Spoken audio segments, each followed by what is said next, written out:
นีวิทยุกระจายเสียงแห่งประเทศไทยจังหวัดเชียงใหม่ AM 1476 กิโลเฮิรตซ์สถานีวิทยุภาคภาษาชาติพันธุ์แห่งเดียวในประเทศไทยที่มีความทันสมัยเชื่อถือได้สร้างอัตลักษณ์กลุ่มชาติพันธุ์สู่สากล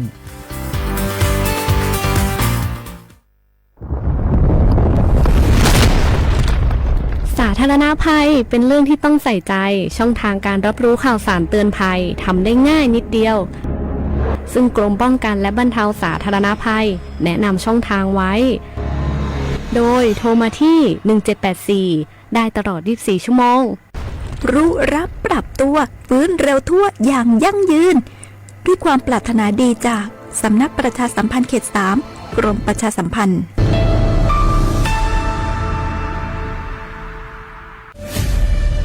นี่คุณลูกสาวฉันเพิ่งเรียนจบอยากทำงานที่นี่คุณช่วยหน่อยสิต้องมาสอบตามระเบียบก่อนนะครับหากลูกสาวคุณสอบผ่านได้งานแน่ๆเลยอย่าว่างั้นงี้เลยนะฉันมีสินน้ำใจมาให้ด้วยคุณรับไว้สิหยุดพฤติกรรมทุจริตส่งผลเสียต่อตนเองสังคมและประเทศชาติคนไทยไม่ทนต่อการทุจริตด้วยความปรารถนาดีจากสำนักประชาสัมพันธ์เขต 3 กรมประชาสัมพันธ์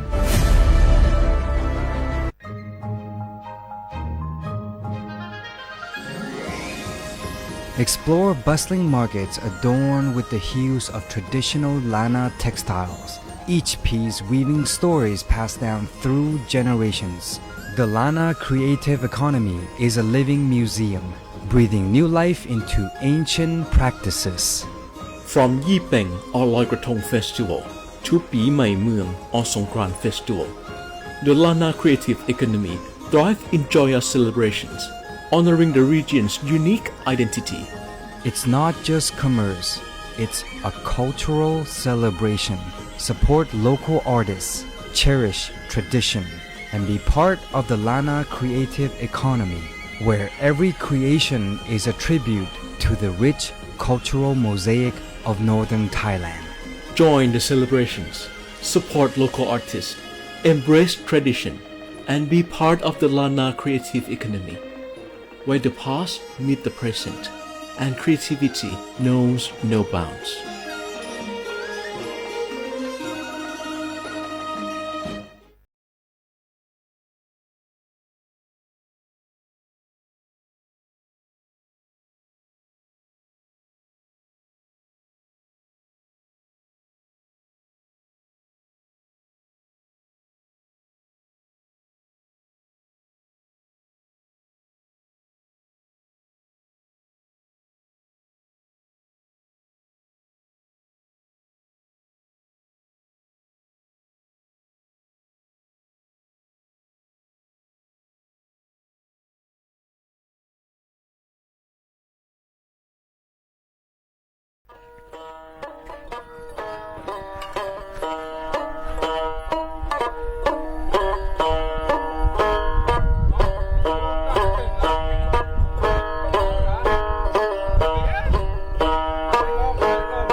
写话不来好话啊，阿么啥你莫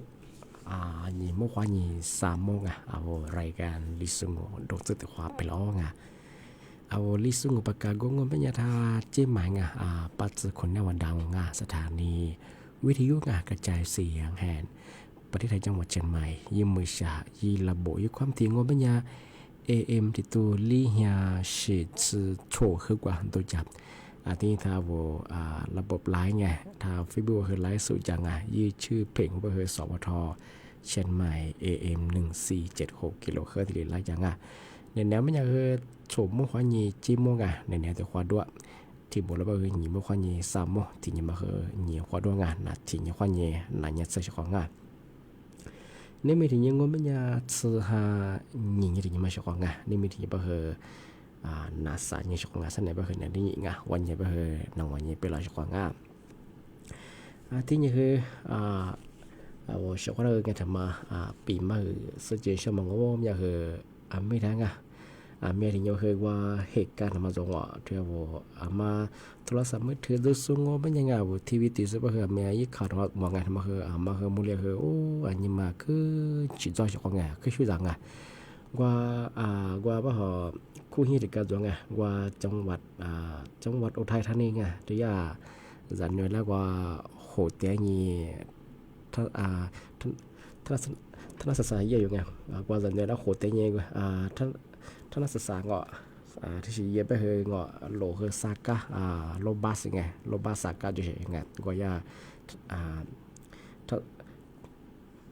ท่านศึกษายาที่ตอนนี้เราคุยกันเป็นยังไงกูเชื่อที่กับตัวยังไงอีสมมติจะยังไงที่แบบมันยังคือจ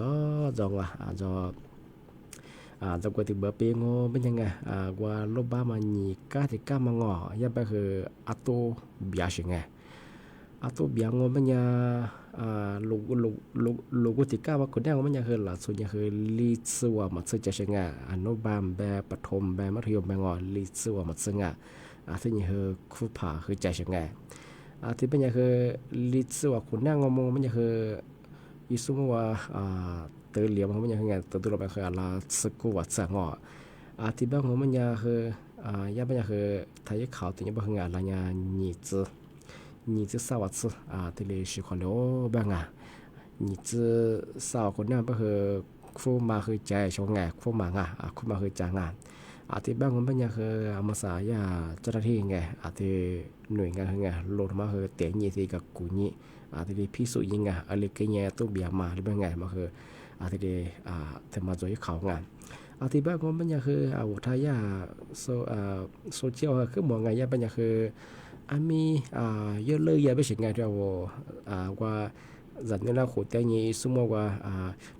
ท่านศึกษามาว่ามีเยอะเลยไปสิ่งแต่ก็ถือว่าคือหลุดนั่นเลยละมันด่าไปสิ่งแต่ก็ถือว่าคือหลุดระดับไปสิ่งหลุดมายี่ชิสุยี่บุริสาวหลุดมายี่มีขวดสดหลุดตัวยี่หลุดมาคือตัวสะพายจ้วงง่ายหลุดเบี้ยให้ทางมาช่างให้กาบ่คือมาก็ทีเดียวขึ้นคอมเมนต์ช่อง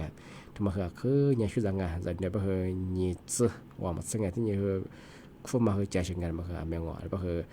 ที่ลิซ์ว่ารถบัสคนนั้นคือลิซ์มาสึกใจช่างบ่คือละสึกว่าสึกที่เลยว่าหลุดว่ายี่ตัวละมังกูถือว่าคือหมอตัวละช่างตัวเบี้ยมังมาคือแมงว่ามาโทรศัพท์มือถือจนสู้ทีวีตีไปข่าวเขาดูหลังกันมั้งมาคือชื่อใจของที่ว่าคือมาสักคือรัฐบาลคือญาติหน่วยงานคือร้านอย่างที่เดียวยาเยี่ยมมั้งเขาบอกอะไรลีจ่ามาคือมาคือมาสักคือที่เดียคือนั่นในการที่ดีอีจังงานจะมาถึงมาที่ดีปีมาสุดยอดงานที่ถึงมาเป็นยังไงที่มาคือจะซื้อจะมาวูซูระบบออนไลน์ของวูซูก็คือยี่ข่าวดีแบบว่าในช่องที่ซื้อหาสารนี้กับผู้จะมาเป็นยังไงสันแนวนั่งสันแนวก็คือซื้อหาสารนี้ซื้อหาสารนี้กับผู้จะเป็นยังคือมาจะซื้อจะมาระบบออนไลน์ของนี้สารซื้อสูวูซูเป็นยังไงปีว่าจะซื้อถึงมาว่ามังเป็นยังไม่ตรงปกนึกว่าที่จะบอกว่าคือจะซื้อถึงว่ามาคือมาช่วยสมาที่จะที่ถึงมาเป็นยังคือจะซื้อจะมาแต่ละมาคือยาสุดมาคือเบี้ยวหรือหรือมาถึงมา ที่ยังคือเปิดดูยังคือจะซื้อสารมาคือดิจเบลมาดิจสุฟลังว่าที่พัดดาวมันเนี่ยโนก็เทียเพื่อเนี่ยตุยหน้าไม่ใช่ไงเพื่อตุยหน้าก็คือโนมันจะซื้อนูฟลังมันก็คือผู้บอกคือเกี่ยวกับชื่อไม่ใช่ไงเกี่ยวกับชื่อที่ยังโนผู้บอกมาเปิดเจอคือไงโนจะซื้อจะมาพูดยังคือตุยหน้าไม่ใช่ไงที่มาคือถึงมาเฉพาะงานที่แบงก์มันเนี่ยเฉพาะงานมาคือไงว่าที่วันที่3 ตุลาคมพูดอย่างคือไงจะซื้อจะมาระบบออนไลน์ความยิ่งวัวโซ่สารสูงไงโนมีสิทธิ์ไงจะซื้อกระเทียตัวยิ่งยิ่งผู้ว่าที่เบื่อเฉียงไปเฉียงไงโนจะซื้อแล้วมังงะว่าคือผู้ว่าบ่มาชี้เฉียงไงแต่ว่าคือภาษายาที่ที่เรียกโครงการที่อย่างงานที่แบงก์ปีขว้าที่มังงะปีขว้าโนผู้ว่าเบื่องอผู้ว่าเบื่องอปัญญาจะซื้อคือเฮียสุฟลาบ้ากูที่นี่มาคือเฮียมาจางมาจับก็คือจะซื้อกว่าเห็นมันเชื่อก็ตามมันยังไงปีข้าวอีเยียงจะซื้อตัวนี้ไปคือจะซื้อมาคืองอดิจสารมาดิจเบลมาดิจสุฟลาผู้ว่าคือเบื่องอที่นี่คือจะซื้อสุฟลามาคือยาอีสุสุคือกับเบียมาเสียหายมาคือที่ชีกรณีพัดจงเป็นยังไงยาเป็นคือสันมากจะซื้อมาว่ายาบริษัทว่าที่ดีส่งคืนที่ดีหน้าไม่ใช่ไงภายใน5 วันหัวยังไงนะคือมีส่งฟรียังไงที่แบงก์ปัญญาที่ยาป่ะบริษัทไงบริษัทมันก็จะคือขนส่งเวลาผู้บ่าเลี้ยวมาคือไงภายใน15 วันที่ดีเลี้ยวว่าไม่ใช่ไงแต่ว่าคือยี่ข่าวก็เข้าไปเฉยๆของว่าที่จะสเตมมาช้อปปิ้งซูที่ระบบออนไลน์เขาเงี้ยวัวสุดได้ไงที่มาที่ดีสกิลเฉยๆของงานที่เป็นยังไงที่วันที่3ไงเสนอไงกับผู้จะมาไงมาจะสเตมมาพอบอกว่าเป็นไงนูไปคว้านูเก็บเงินปลายทางเบื่อไปคือจะสักเทปฟุ้งยังไงฟุ้งยังไปคือจะสมัครเป็นยังคือผู้บอกคือรีบมาชื่อผู้บอกบุ้มชื่อไงแต่มาเข้าไงที่ถ้าชงกันแบบนี้ไงปีขว้านูจะซื้อนูผู้บอกเบอร์แบบขวาคือจะซื้อไปละคือตอนนี้เห็นยี่ถอดฟุ้งยี่ตัวนี้คือนูเสียหายก็ดอกจะซื้อมาต้มปุ๋ยไปคือดูคือมีกูอยากบริษัทว่าภายใน5 วันมีรีไปใช่ไงดีไปคือที่บริษัทคืออยากคอนซูมคือไงภายใน15 วันคือนี่นะผู้บาที่ดีค่าเสียหายที่ดีผู้บาคือเบอร์รับวันที่ดีเรียนไปใช่ไงทำมาถึงมาปีมาเช่นของชาวงานที่นี่ที่ถิ่นมาไม่ยังทำมาคือ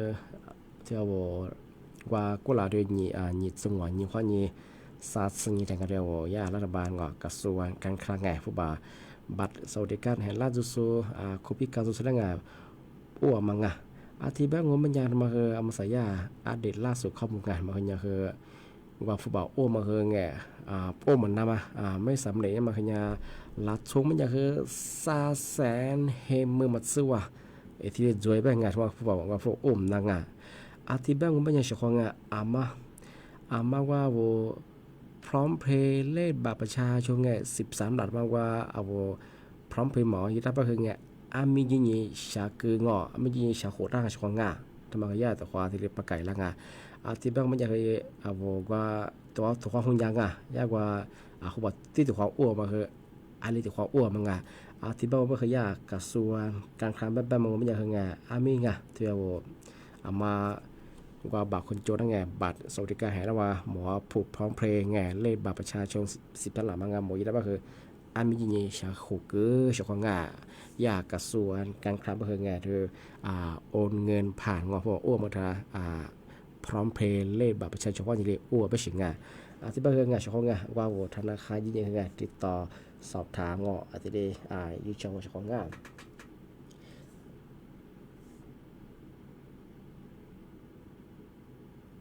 ที่ถิ่นมาเป็นยังเฉพาะงานที่นี่ปีขว้ามาไงหมอผู้บ่าหมอมาดูแลเป็นยังไงย่าไปคือมีติดต่อติดต่อธนาคารว่าที่นี่แก้ไขบัญชีธนาคารที่นี่ว่าถ้าธนาคารรัฐบาลไม่แบบบางคนคือ3 ธนาคารที่ธนาคารออมสินกับธนาคารที่เกษตรไงที่มาคือจิมางที่นี่คือธนาคารอาคารสงเคราะห์ไงที่ต่อสอบบ้างไงถ้าจริงคือติดต่อสอบถามไม่ใช่เฉพาะไง ที่เป็นอย่างเฮ้ยถ้าไปเด็กอามาบอกว่าพูดพร้อมเฮ้ยได้ป่ะคืออามิจินีอีตางายาเฮ้ยว่าอีสต์ความที่โอ้บ้างอามาสามารถเธอยากว่าโอ้มนะมางหมอโอ้ก็คือพวกโอ้มาโอ้มันนะป่ะคือยาลาซาแสเฮมหมดสติลิชิเดบ้างมาคือธรรมะที่เลปีมาช่างที่เป็นยังอามาสาคือมุกวะตัวควานั่นนายาชกงทำวันนักอันนี้บอกว่าตัวควาชุดแล้วเขาเอาไปชกทำวิธีนานาส่วนเขาคว้างอันนี้แต่ไลฟ์สดติดสุดคือเขาคว้างงสวัสดีครับชก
ที่แบงโงบัญญังเชื่อว่าว่ามา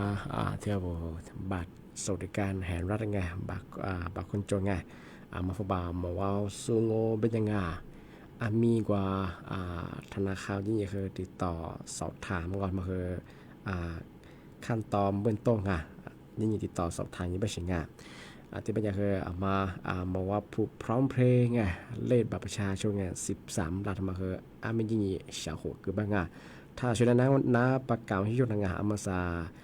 ฟบาอ้วมาไงอ้วมันนำมาเป็น300,000เฮมึงมาสุดที่ดีชีเดียไปใช่ไงที่แบงโง่เป็นอย่าง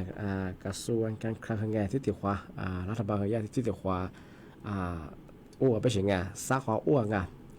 สาขาอ้วงโง่เป็นยังไงยูที่ขวามาโง่เป็นยังเธอ吃哈你知你这个你花的花嘛，我们就是吃底下你自己啥花的花嘛，我们也就吃你哈吃你哈你自你才喜欢这边是吃哈的花，吃底下的花，吃你哈的花啥花的窝ที่บ้านผมมันยังชอบของงานที่ยาธนารัฐบาลแบบช่วงงานยาคือที่อิสิทธิ์ของสาขาที่อ้วนไปเสียงที่สาขามาโอ้กันยังโง่เป็นยังไงเอาไปคว้ามาหมอว่าไปเลยยาคือยาแบบนี้คือเอาคือนี่ไม่ใช่ว่าไม่สนใจโครงการธรรมะมาสนใจไปเสียงสิบโลยาคือนั่นแหละ一时的话题没有不行把三万就吃哈吃你哈ที่เป็นยัง比话题สาขามาโอ้ยังคือเจ้าของยังมาโอ้แบบมาโอ้ที่สาขามาโอ้ยังมาโอ้ไปสิที่แบบมันยังชอบยี่เวลาด้วยบาสามารถ吃哈吃你哈ที่เป็นยังมาชอบที่บัตรคนจน就是บอกว่ามันยังคือมียี่ธนาคารยี่ติดต่อสอบถามสิปัญหาจงมั้ง比ว่าโน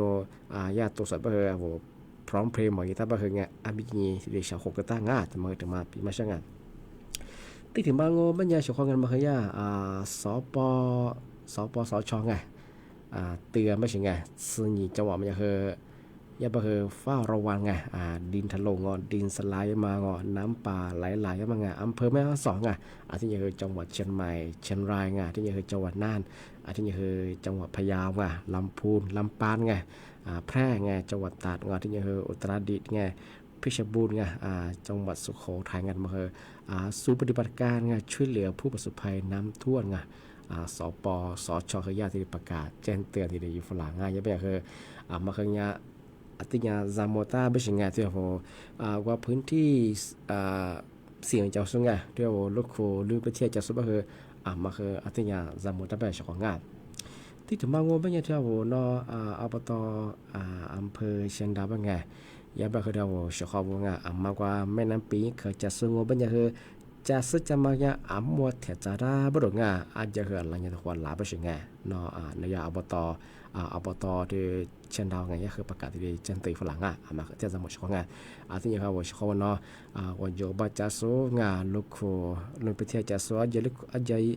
ลูกโคประเทศจะสูงก็คือที่นี่ฟ้าลอยทั้งเที่ยวสมุทรของที่ฝรั่งจะเป็นความเหมือนคือพันเรื่องมันคืออาจจะ เจียมังอมิใช่กวยยังมาคือตัวชิงอ่ะดินสไลด์ยังมังอมาคือแต่จะหมดของงาอันนี้คือเอาจะซื้อจะมาเบอร์งาเอาหมดจะได้ชของงาแต่มาถึงมาได้ปีมาที่ชของงาอาทิตย์แรกก็ไม่ยังงานี่ไม่ถึงหมดแล้วคือนั้นปีมาคือที่เราจอชของงามาทำไม่ได้งาที่ว่าบางคนโจแต่สุงาก็ลาที่กระทรวงการคลังรัฐบาลบอกว่ามาหยิบสงวนยังค่อยหยิบสัตว์ซึ่งมาบอกว่าเบอร์ไงว่าเบื้องต้นยังว่าธนาคารที่ยังเคยติดต่อสอบถามเย่งาปีขวัญโนติดต่อสอบถามเบอร์ติดกับตัวคือก็พร้อมเพลงไงหมัวชักตาก็คือมีชักตางาถ้าชนงแบบกุ้ยเพียงไงยารัฐบาลยี่สิบตัวอ้วนเป็นไงสาขวางาที่ซื้อหาหนีซื้อนี้ซื้อที่หาหนีซื้อนี้ซื้อหนีหาหนีซื้อนี้ไงที่สั่งนี้มาอ้วนเป็นยังคือมาอ้วนเป็นไงสิพูดว่าคือพวกเราคือยาที่เบลไปชิงไงที่เป็นยังคือพวกนี้คือไม่สนใจงอกโครงการธรรมราเป็นยังคือยาคือที่มาอ้วนเป็นไงอันนี้ก็คือที่ความมันยังคือสาขวางอ้วนยังมาอ้วนไงมาคือยี่ชักตางาที่เป็นยังสั้นในงานสมมติความยิ่งจิ้มว่าแต่ความหมดแหละความเชื่อของว่าถ้าวิธีระนาโซไลโซจิสุดก็คือบุโมงานว่าเชื่อของงานมันสับก็คือพัฒนาบางพื้นที่ไงคือเมืองฮาเลียงเมืองฮาลียางที่นี่คือว่าเยี่ยมก็คืออำเภอแม่สายไงนอจังหวัดเชียงรายคือตะโพคือนอยาว่าบ่ตลาดหลุนจอยเป็นไงว่ากูยืนสะพานไงว่าระหว่างชายแดนจีพม่าจีไงกูยืนแม่สายมันคือจะเคยเนี่ยที่ยันตะคอมอย่ารับบ้างไงก็จะสวยงามมาคือแต่ละมันละวันอยู่เฉพาะงา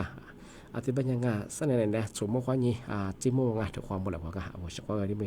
ทัศน์ดินเตี้ยงงาข้อคว้างาที่เป็นยังไงผมบอกว่าทุกคนนั้นด้วยเฉพาะงา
thua qua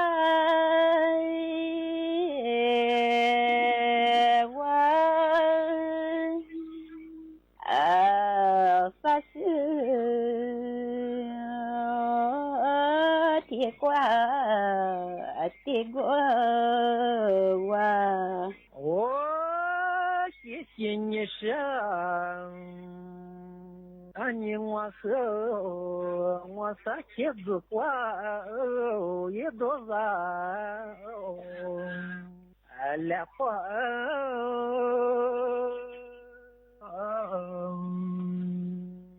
丢发光也难忘来月你是我我的啥钱子快多少来快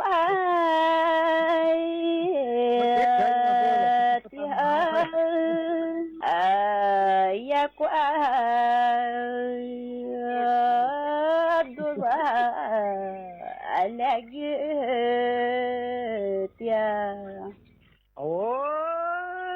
谢谢你们你我和子瓜来月你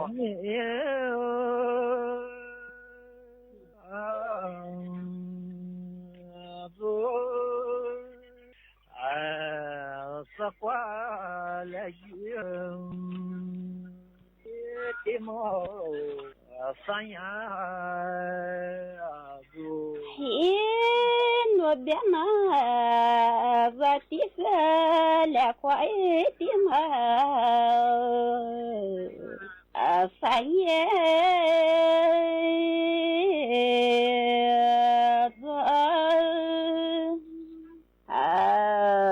来月的嘛三呀谢谢你们你和三年我的多也别走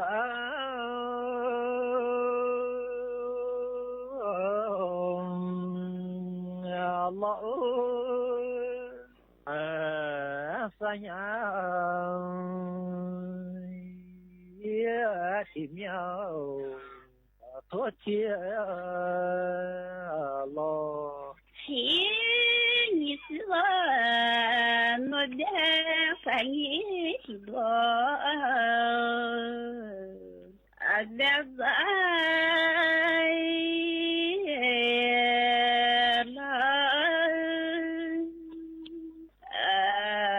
三呀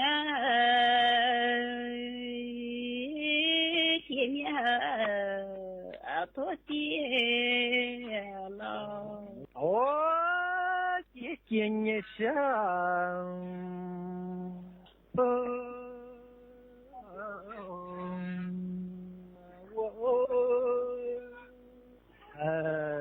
多天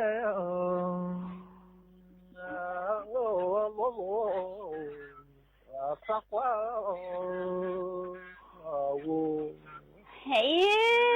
你是我的在梦子乖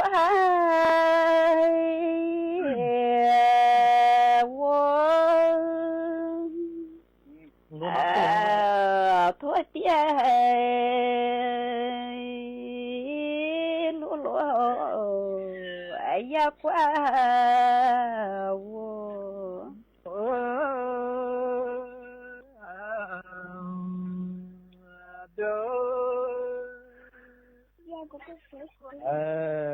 也讲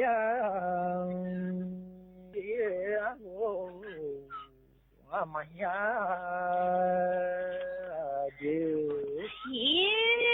no dena vatinwa bezazokia yako amazoi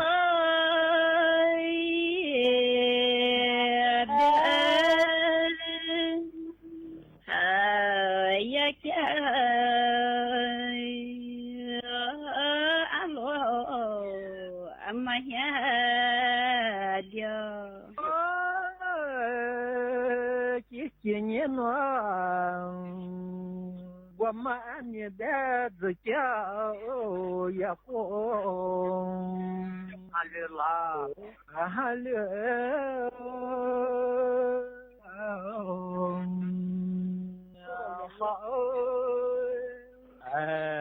якя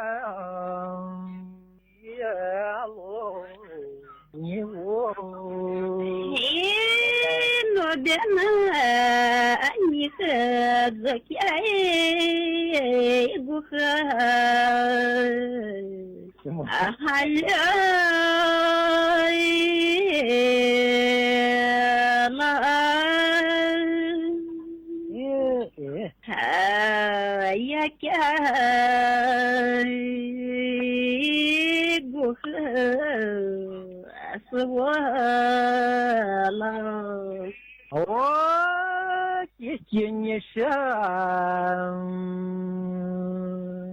Ане бедзавя замой дня амаса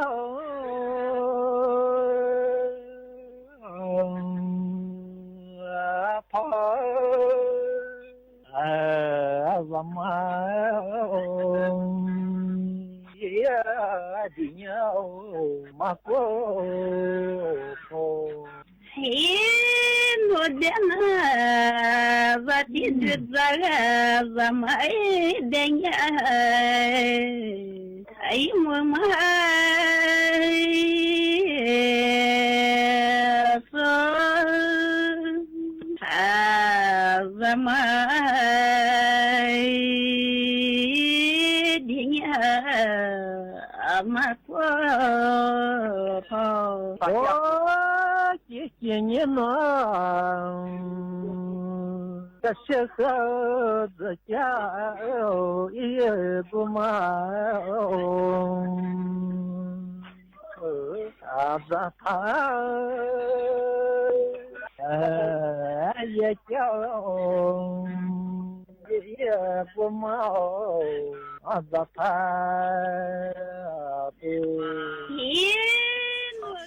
กระจายเสียงแห่งประเทศไทยและเครือข่ายทั่วประเทศเสนอข่าวต้นชั่วโมงรู้เร็วรู้จริงเกาะติดทุกสถานการณ์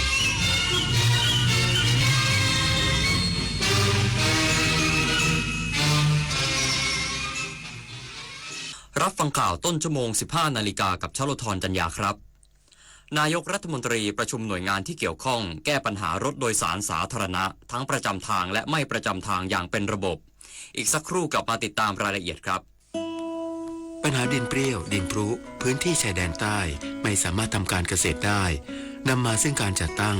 ศูนย์ศึกษาการพัฒนาพิกุลทองอันเนื่องมาจากพระราชดำริเพื่อศึกษาค้นคว้าวิจัยแก้ปัญหาดินขยายองค์ความรู้แก่ประชาชนพื้นที่ภาคใต้ให้เกษตรกรเกิดรอยยิ้มพึ่งพาตนเองสร้างอาชีพสร้างรายได้อย่างยั่งยืนและมั่นคงคุณเคยเป็นแบบนี้ไหมใช้เวลาอาบน้ำเป็นชั่วโมงเคยซื้ออาหารอย่างบ้าคลั่งแต่ก็กินไม่หมดจนเหลือทิ้งเคยซื้อเสื้อผ้าราคาไม่แพงแต่ซื้อบ่อยก็เคยหลงลืมที่จะปิดน้ำปิดไฟเมื่อไม่อยู่บ้านเคยเราอยากให้คุณหยุดกิจวัตรประจำวันที่เป็นการทำร้ายโลกช่วยกันรักษาและฟื้นฟูตั้งแต่เรื่องเล็กๆที่เริ่มได้ด้วยตัวเราอาจเป็นเรื่องใกล้ตัวที่สามารถทำได้ไม่ยากประเทศไทยและคนไทยดำรงอยู่ได้อย่างร่มเย็นเป็นสุขมาถึงทุกวันนี้ ชาติศาสนาพระมหากษัตริย์คือ3สถาบันหลักที่ยึดเหนี่ยวจิตใจ คนไทยภาคภูมิใจในความเป็นไทยและร่วมกันทำสิ่งดีๆให้เกิดขึ้นในบ้านเมือง มีสติรู้เท่าทันสิ่งต่างๆด้วยการประพฤติปฏิบัติตนเป็นคนดีรู้รักสามัคคีและช่วยกันป้องกันระวังภัยให้บ้านเมืองมีแต่ความสงบสุขอย่างแท้จริงเพื่อรักษาความเป็นชาติไทยไว้ตลอดไป